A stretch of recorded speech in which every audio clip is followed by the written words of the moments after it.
Bien que recordamos que hoy se cumplen 100 años del asesinato de Venustiano Carranza. Lo asesinan un día como hoy en Tlaxcalaltongo, Puebla, ahí por Jilotepec, en Puebla. Es un personaje muy importante, destacadísimo en el proceso histórico de nuestro país. Él, en efecto, es de origen de Coahuila, de Cuatro Ciénegas, Coahuila. Su padre tenían esa hacienda de Cuatro Ciénegas en Coahuila. Fue su padre liberal, luchó durante la Reforma y en el tiempo que se enfrentaron los mexicanos de aquel entonces a la intervención francesa. Él incluso protegió, ya cuando está Porfirio Díaz en el poder y empieza a perseguir a los lerdistas, uno de los perseguidos era nada menos que el general Mariano Escobedo, el que triunfa en Querétaro, el que derrota y apresa a Maximiliano. Entonces, Mariano Escobedo era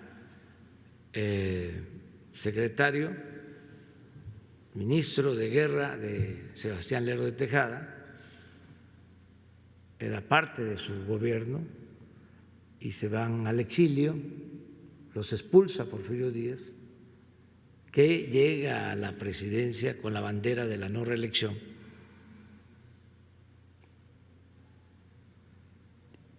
Y se introduce Mariano Escobedo para combatir a Porfirio Díaz en la parte inicial del porfiriato y fracasa, y el papá de Venustiano Carranza lo protege en su hacienda en Cuatro Ciénegas. Pero cuando ya se sabe que estaba ahí, el mismo Escobedo decide entregarse para no poner en riesgo a su protector, al papá de Carranza. Entonces, don Venustiano viene de esa estirpe. Cuando inicia la revolución, él participa. Esa frase de que revolución que tranza, revolución que se suicida, o algo parecido, que se le atribuye a él, se da a partir de que triunfa el movimiento maderista en la batalla de Ciudad Juárez y se firman los tratados de paz. En Ciudad Juárez están reunidos. Madero integra un gabinete, vamos a decir legítimo, pero no legal, y nombra a Venustiano Carranza como ministro de Guerra.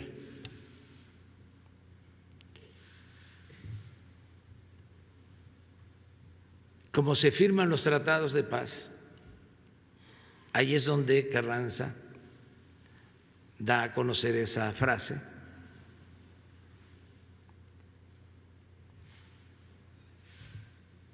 Pero en esos acuerdos de paz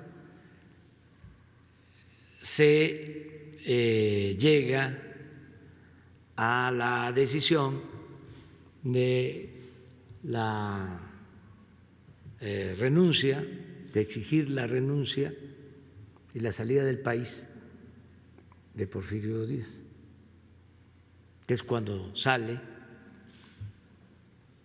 a partir de esos acuerdos de paz al extranjero, a Francia,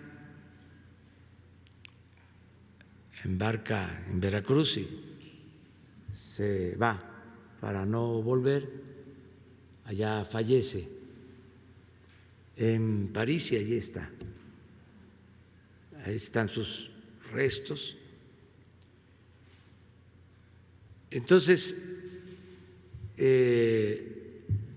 don Venustiano Carranza hace política más que nada en Coahuila, llega a ser gobernador, siendo presidente ya después del interinato, que también se acuerda en el pacto de Ciudad Juárez, llega en una elección democrática Francisco I. Madero a la presidencia y Venustiano Carranza es gobernador de Coahuila. Cuando se traiciona a Madero, cuando se le apresa aquí en Palacio, la llamada decena trágica, que no es decena, es quincena trágica, porque también la historia se ha hecho a la conveniencia de los potentados y se están corrigiendo ahora esas cosas con la nueva historia, no solo por nosotros, eso lo han venido planteando durante mucho tiempo los historiadores y ya por eso en vez de decena trágica se habla de quincena trágica, desde que inicia la traición hasta que Huerta ordena el asesinato del presidente Madero y del vicepresidente Pino Suárez. Entonces, cuando se comete esa canallada, ese asesinato lamentable, que es de los momentos más tristes de la historia de México, que han habido otros, desde luego, desde que Cortés asesina a Cuauhtémoc, allá en Tabasco, por Tenosique, ya cerca de los límites con Guatemala. Así han habido otros, pero este asesinato también muy reprobable, porque se le quitó la vida a un hombre bueno, un idealista que quería establecer una auténtica democracia en el país. Entonces, cuando se dan estos hechos, ya ven que en la política, cuando no hay principios, también lo aclaro, los amigos suelen ser de mentira y los enemigos de verdad. Entonces, cuando se tienen cargos importantes.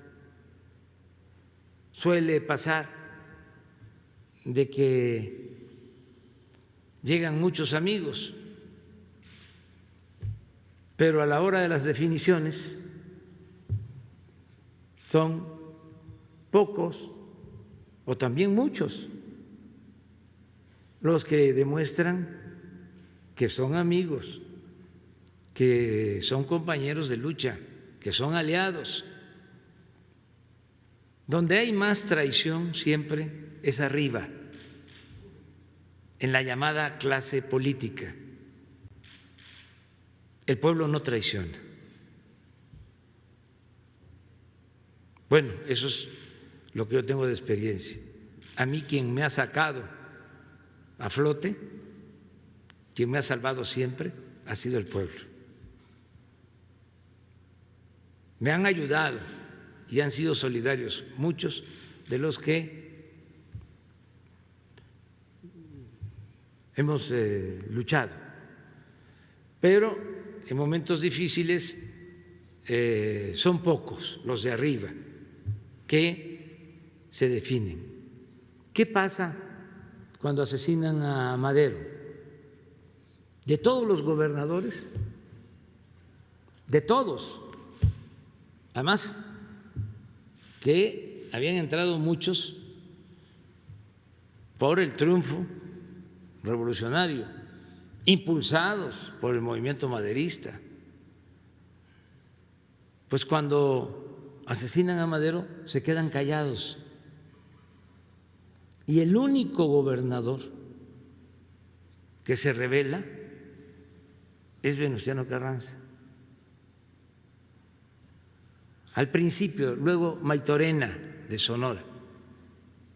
Pero hay casos de gobernadores maderistas que cuando les avisan del golpe mandan telegramas reconociendo a Huerta.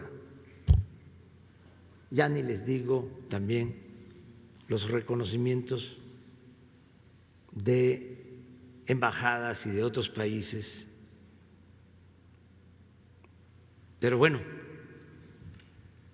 Carranza dice no, él llama a la Constitución del Ejército Revolucionario para enfrentar el ejército constitucionalista porque lucha por el restablecimiento del orden legal. Ahí surge el actual ejército. Y al mismo tiempo, en una de sus haciendas, en Guadalupe, también en Coahuila, se reúnen revolucionarios que se suman al llamado que hace para enfrentar a Huerta. Y ahí en esa hacienda de Guadalupe se redacta el plan de Guadalupe y ahí está con él Lucio Blanco y ahí está jovencito Francisco J. Mújica y otros, y ahí se decide luchar para restablecer la legalidad. Y ahí empieza, yo diría, la etapa más violenta de la revolución, la lucha contra Huerta, hasta que se le expulsa también. Él no se va por Veracruz, se va por lo que antes se llamaba Pata. Llegan aquí a la Ciudad de México, están aquí en el Palacio, en el despacho presidencial. Esa es la foto de donde están sentados. Villa en la silla presidencial. Zapata no se quiso sentar en la silla presidencial porque sostuvo que estaba embrujada. Yo no sé si estaba embrujada o no, de todas maneras, antes de que yo llegara, la mandé a limpiar.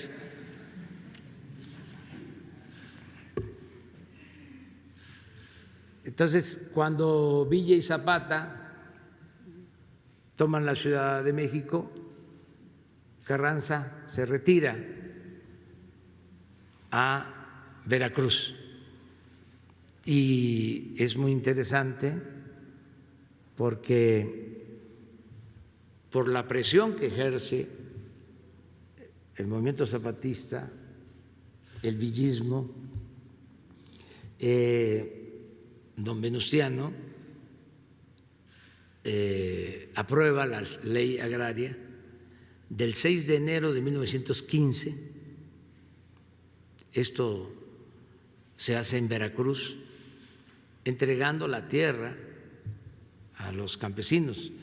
Es la ley para restituir las tierras a las comunidades indígenas, las tierras comunales que se les habían arrebatado durante el Porfiriato. Y así inicia el reparto agrario. Don Venustiano tiene todavía otras cosas muy importantes. Fíjense lo que es la historia. Nos quedamos con la idea cuando estudiamos de que la abolición de la esclavitud se llevó a cabo a partir de 1810, porque en efecto Miguel Hidalgo declaró abolida la esclavitud, pero fue una declaratoria, una proclama. Desgraciadamente, la esclavitud se mantuvo casi en todo el siglo XIX y es abolida en los hechos hasta 1914, 1915, 100 años después, cuando el presidente Carranza expide leyes para la liberación de los peones de las haciendas, peones acasillados que estaban esclavizados. Eso no hace mucho, estamos hablando de 1915, hace 100 años. ¿Qué pasaba entonces? Yo escuché, me tocó, algunos que vivieron muy jovencitos en esa época y les contaban sus padres que eran peones, que cuando llegaban los revolucionarios a las haciendas y les decían a los peones que ya eran libres, los peones, en vez de alegrarse, se ponían a llorar porque no sabían qué era la libertad. En esas haciendas estaban enterrados sus tatarabuelos, sus bisabuelos, sus abuelos. Tuvo que pasar un tiempo para que esos peones libres actuaran como hombres libres. Fue un proceso. Por eso los que quieren que todo se dé así, de la noche a la mañana, en los procesos históricos, en los procesos sociales de transformación, no sucede como se piensa.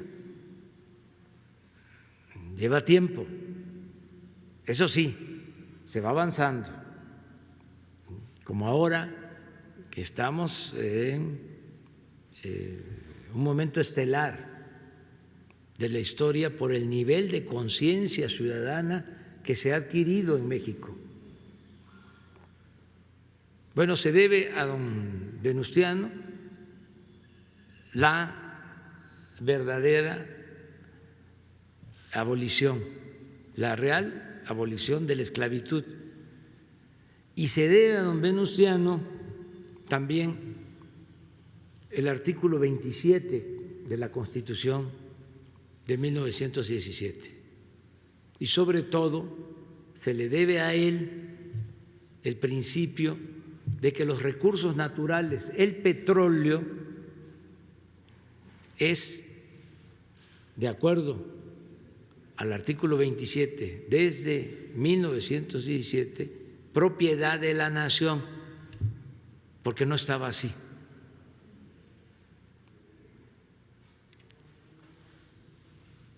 La mayor protesta cuando se aprueba la Constitución en Querétaro se da por ese artículo y en lo referente al principio de dominio de la nación sobre los bienes naturales y en particular sobre el petróleo. Las empresas petroleras de entonces, las empresas extranjeras, protestaron, hubo protesta de los gobiernos, hubo protesta del gobierno estadounidense, del Departamento de Estado, y nunca aceptaron el artículo 27. Luego, por las mismas confrontaciones políticas, en un proceso electoral, él apoyaba a Bonilla, estaba muy fuerte el general Obregón, todos los militares, los generales apoyaban a Obregón, don Venustiano quería a Bonilla y esto llevó a una rebelión. Antes de eso, pues hubieron, y esa es la parte oscura, la mancha, muchos asesinatos de revolucionarios. El 10 de abril de 1919, por eso el año pasado fue el año del general Zapata, fue asesinado en Chinameca Emiliano Zapata.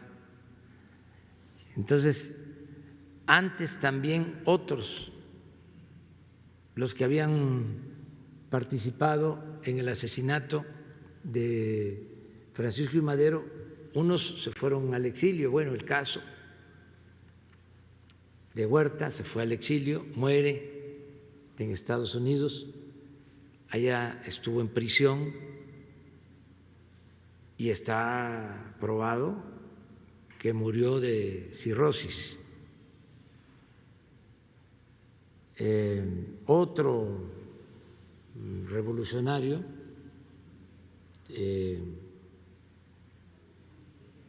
Orozco, que estuvo en la batalla de Ciudad Juárez, de Chihuahua, también fue asesinado, porque después de enfrentar Huerta a Orozco, porque Madero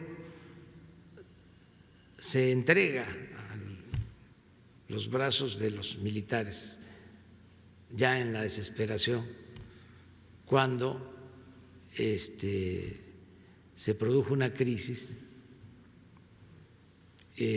confía en Huerta, porque era un hombre bueno, Madero, y manda, porque estaba levantado en armas Orozco en Chihuahua, manda a combatirlo y se enfrenta Huerta con Orozco, Huerta defendiendo al Madero. Luego que Huerta asesina a Madero, se alían Huerta y Orozco.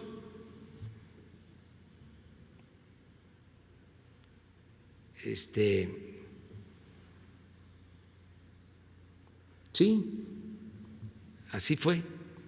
Entonces,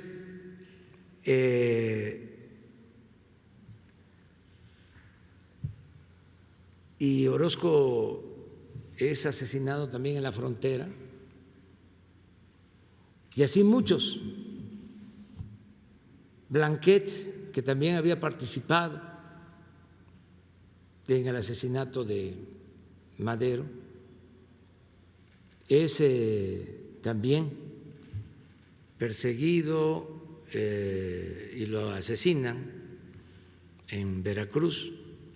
Incluso le cortan la cabeza y le exhiben durante el carrancismo. Y de ahí surge, fíjense, una frase de Francisco Bulnes, un historiador, un escritor muy conservador, muy porfirista, pero también muy inteligente, un energúmeno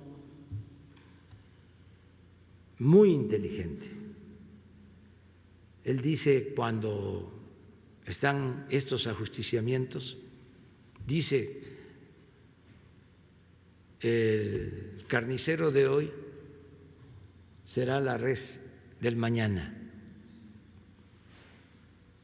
y don Venustiano va a ser la res